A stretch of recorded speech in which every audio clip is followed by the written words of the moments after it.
Kisah akan berfokus pada seorang narapidana yang sudah dinyatakan bebas tepat hari ini, di mana pria yang dipanggil dengan nama Draper ini pun nampak terburu-buru seperti sudah tidak sabar untuk segera melakukan sesuatu.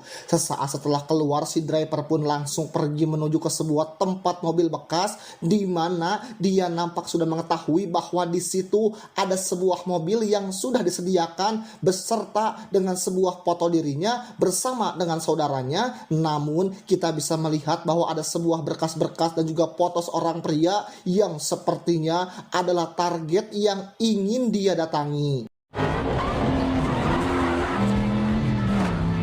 Benar saja, si Draper pun langsung mendatangi pria itu di sebuah kantor dan membunuhnya tanpa rasa ragu sedikit pun. Bahkan dia sama sekali tidak peduli dengan kamera CCTV yang sedang merekam aksinya tersebut. Di sisi lain, kita akan melihat seorang pecandu narkoba yang terlihat sedang membeli barang haram, di mana Anda akan terkejut ketika mengetahui bahwa ternyata si pecandu itu adalah seorang petugas penegak hukum yang kita panggil saja si polisi. Please. Dengan gaya selengean dan juga udut di sembarang tempat, si polisi pun mendatangi TKP kasus pembunuhan yang dilakukan si Draper tadi, di mana si polisi wanita nampak terkejut ketika mengetahui bahwa dirinya harus bekerja sama dengan si polisi yang reputasinya dikenal sangat buruk sekali. Kembali ke si Draper yang mendatangi seorang penyedia jasa pencari identitas, di mana mobil dan juga nama target yang sudah tersedia tadi siang adalah dilakukan oleh si pria ini, dan sesuai kesepakatan si Draper pun memberikan uang yang akan ditukar dengan daftar nama-nama target yang akan si Draper bunuh, di mana saat si pria ingin negosiasi ulang harga, si Draper pun menolak melakukan hal tersebut. The price just went up. Si pria hitam ini pun memanggil pengawalnya yang memiliki badan besar, namun saat melihat tato khas Samoa yang ada di tangan si Draper, si pengawal itu langsung lari terbirit-birit, sehingga si pria tak punya pilihan lain selain menyerahkan daftar nama-namanya. You better get your fat ass back. Here, I owe you a refund. Here you go. Sementara itu, si polisi dan juga si polwan pun terlihat sedang menganalisa rekaman video saat insiden di kantor tadi siang terjadi, di mana si polwan yakin bahwa pembunuh ini berlatarkan balas dendam karena dari ekspresi si korban terlihat dia sudah mengenal si Draper dan nampak sudah tahu bahwa dia akan membunuhnya. Look at his face. Entah sebenci apa Draper kepada para target yang nampak seperti bukan orang-orang jahat, karena jika dilihat dari foto dan pekerjaannya, mereka seperti orang baik yang memiliki pekerjaan baik dan kehidupan yang baik. Tapi entahlah, kalau kata Esa mah jangan melihat sampul dari bukunya. Di sisi lain, di luar konflik yang sedang terjadi, kita akan melihat seorang pria yang memiliki hobi sebagai pembunuh bayaran, di mana dia bisa melakukan pembunuhan hanya untuk uang $1 saja, karena pada dasarnya dia mencari tantangan yang beradrenalin untuk mengalahkan rekor seseorang dan mencapai titik tertinggi pada pencapaian dalam hidupnya.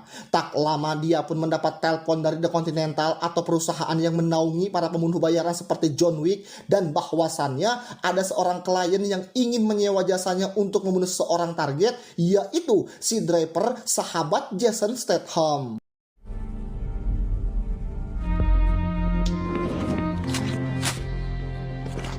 Sementara itu si polisi dan juga si polwan akhirnya berhasil mengungkap asal-usul Draper yang ternyata dulunya adalah seorang sopir bagi para perampok bank, di mana dia dan sang kakak alias saudaranya terkenal memiliki kemampuan melarikan diri yang sangat lihai. Dan sesuatu yang tak terduga terjadi saat mereka disergap oleh kelompok lain, sehingga si kakak harus tewas digorok dan si Draper sendiri ditembak dari belakang tepat di tempurung kepalanya oleh salah satu dari kelompok tersebut.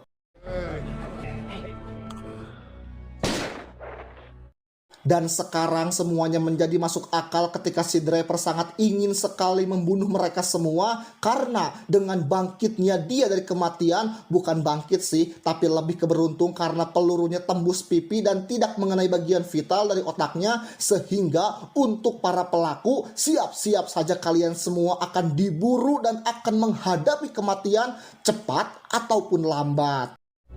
And now, Kembali ke si driver yang berhasil menemukan alamat pelaku kedua, yaitu seorang kakek yang ikut terlibat dalam penyergapan di masa lalu, di mana si driver langsung mendobrak masuk rumahnya dan menembak kepalanya tanpa ada basa-basi sedikit pun.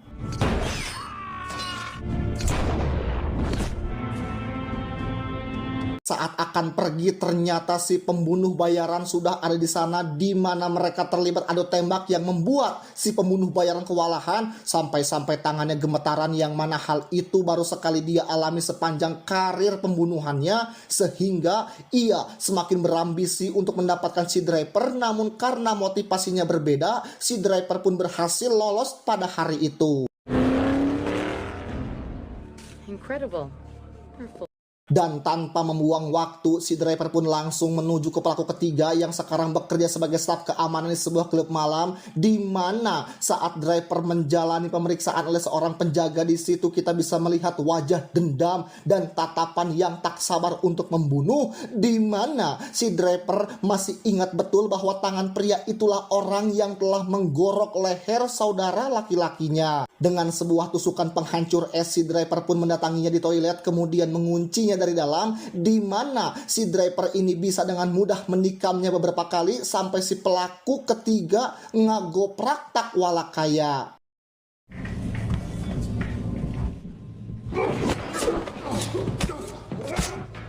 Saat detik-detik sekarat itulah si pelaku pun mengatakan bahwa dia memiliki seorang putra dan memohon agar si driver mau menyampaikan permohonan maafnya kepada anaknya tersebut. I'm sorry. Hello.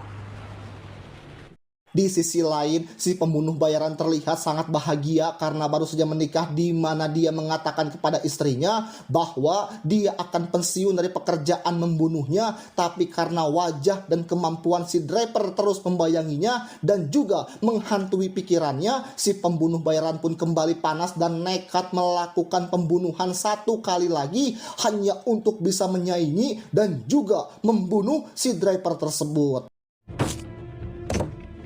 You said you were done. Used to be a truck. Kita kembali ke si driver yang sedang dalam perjalanan menuju pelaku keempat, di mana mobilnya tiba-tiba terhenti saat mendengar berita di radio bahwa pelaku ketiga yang tadi dia bunuh ternyata belum meninggal dan sedang dirawat di rumah sakit dengan kondisi kritis, sehingga si driver memutuskan untuk putar balik dan menyelesaikan apa yang sudah dia mulai. Tanpa basa-basi dan mencela-mencele, si driver pun langsung sesolodong masuk ke dalam rumah sakit dan menembak si pelaku ketiga tepat saat para dokter dan perawat sedang mengobati lukanya.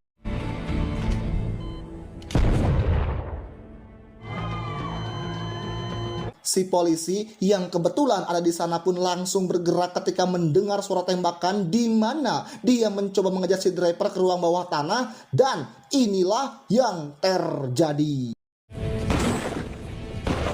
Ya, si driver pun sudah berada tepat di depan bebenguknya, di mana si polisi yang sudah pasrah pun langsung ngarumpuyuk dan ikhlas jika dirinya harus tewas di tangan si driver hari ini. Dan apa yang terjadi, si driver pun pergi begitu saja saat melihat ada lencana polisi di pinggangnya, sehingga bisa diambil kesimpulan bahwa sebrutal-brutalnya si driver, dia tetap seorang yang baik atau pribadi normal yang masih memiliki aturan dan etika dalam balas dendam. Jangan seperti The High Table yang tidak pandang bulu, semua diembat, mau miskin atau kaya, tapi yang lebih sering orang-orang miskin semua diembat tanpa terkecuali dan tanpa rasa kasihan sedikit pun. Sudah mahaknya diambil, sekarang cari duitnya dipersulit lagi. Saat akan pergi, si driver pun langsung disambut oleh si pembunuh bayaran yang berambisi mendapatkannya, di mana mereka terlibat kejar-kejaran yang membuat si pembunuh bayaran terpojok. Saat ada kesempatan, si driver pun tak menembak orangnya, tetapi ia menembak ban mobilnya, di mana si pembunuh bayaran justru membalasnya dengan sebuah tembakan mematikan yang berhasil menyerempet leher dari si driver. Singkat cerita, esok pagi pun tiba, si driver pun terlihat sedang dalam perjalanan menuju pelaku keempat alias pelaku terakhir yang menjadi target buruannya, di mana si pelaku yang satu ini akan sangat amat membuat si driver ini dilema karena sekarang si pelaku benar-benar sudah bertaubat dan berprofesi menjadi seorang pendeta yang sangat taat.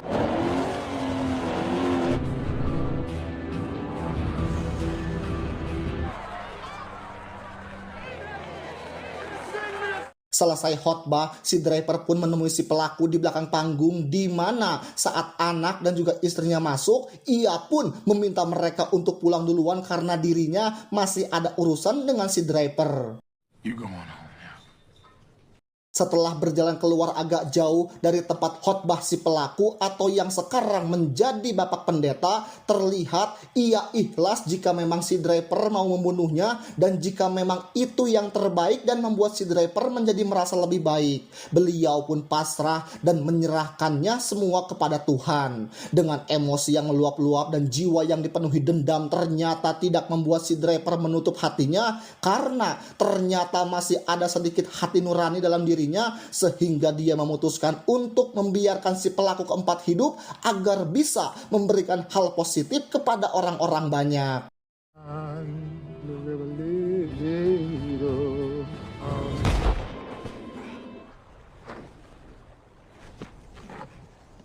Dan ketika misinya telah selesai dan juga dendam saudara yang sudah terbalaskan, si driver pun duduk di bangku jemaat, namun tiba-tiba muncullah si pembunuh bayaran yang langsung menodongkan pistol kepadanya dan meminta sedikit hormat sebagai sesama pembunuh.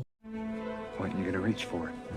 Karena si driver tidak memiliki dendam terhadapnya, ia pun terlihat diam, duduk tenang tanpa melakukan perlawanan apapun, sehingga hal itu semakin membuat si pembunuh bayaran kesal karena merasa tidak dihargai sebagai seorang pembunuh profesional yang sudah melanglang buana kemana-mana. Dan saat si pembunuh bayaran akan menembaknya, muncullah si polisi yang datang ke lokasi dan meminta si pembunuh bayaran untuk menurunkan senjatanya, di mana akhirnya terkuaklah fakta yang akan sangat-sangat mengejutkan bahwasannya si polisilah orang yang telah menyewa si pembunuh bayaran untuk membunuh si driver, dan inilah yang terjadi.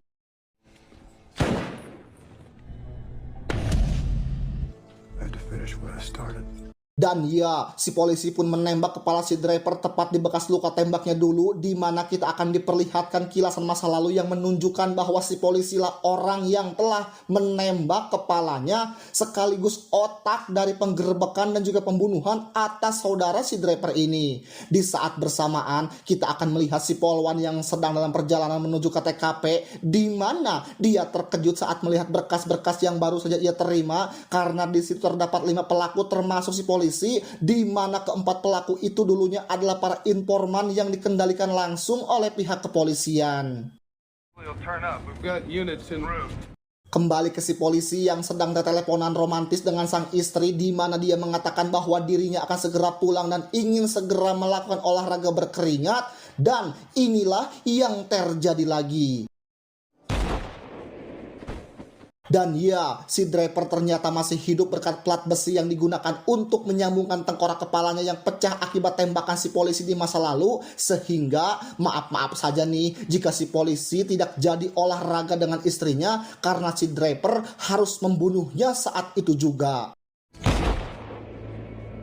Dan akhirnya kejahatan si polisi berhasil terungkap oleh si polwan dan juga pasukannya yang datang untuk menangkapnya walau terlambat. Si pembunuh bayaran sendiri memutuskan untuk berhenti dari pekerjaannya dan hidup bahagia bersama dengan istri tercintanya.